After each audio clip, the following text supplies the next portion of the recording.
Assalamualaikum warahmatullahi wabarakatuh.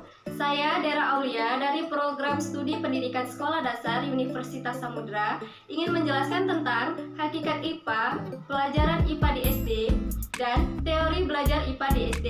Oke, yang pertama yaitu hakikat IPA. IPA adalah singkatan dari ilmu pengetahuan alam yang sangat erat hubungannya dengan alam. Jadi, IPA merupakan ilmu yang mempelajari tentang alam dan makhluk hidup. Pada hakikatnya, ada 3 yang mendasari IPA. Yang pertama yaitu produk ilmiah. Produk ilmiah berupa fakta, teori, prinsip, dan hukum. Yang kedua yaitu proses ilmiah. Proses ilmiah di sini yaitu proses pemecahan masalah menggunakan metode ilmiah. Yang ketiga yaitu sikap ilmiah. Sikap rasa ingin tahu tentang fenomena alam yang terjadi di alam dan sebab akibat yang dapat dipecahkan secara ilmiah. Siswa dapat berlatih keterampilan proses dasar IPA anak SD yang sesuai dengan kemampuan anak SD, yang meliputi pertama yaitu mengamati.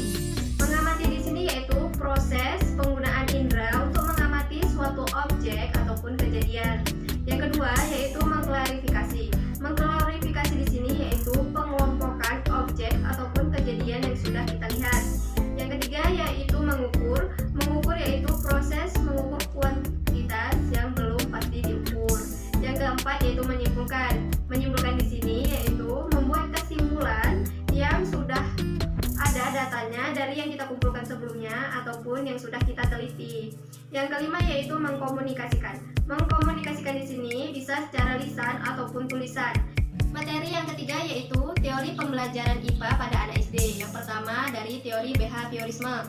Di dalam teori ini lebih menekankan perubahan tingkah laku terhadap peserta didik karena rangsangan ataupun proses belajar pada siswa. Contoh penerapannya adalah misalkan sang guru sedang memberikan ataupun mendemonstrasikan media di depan kelas, disitulah anak-anak akan berimajinasi ataupun memberikan pertanyaan kepada sang guru. Yang kedua yaitu teori pembelajaran kognitif.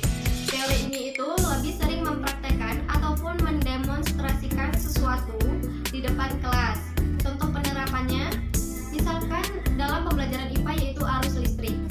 Jadi anak-anak diberi tugas untuk membuat rangkaian seri ataupun paralel dan biarkan anak-anak berdiskusi dengan kelompoknya supaya mereka berimajinasi dan pada akhirnya mereka bisa menghidupkan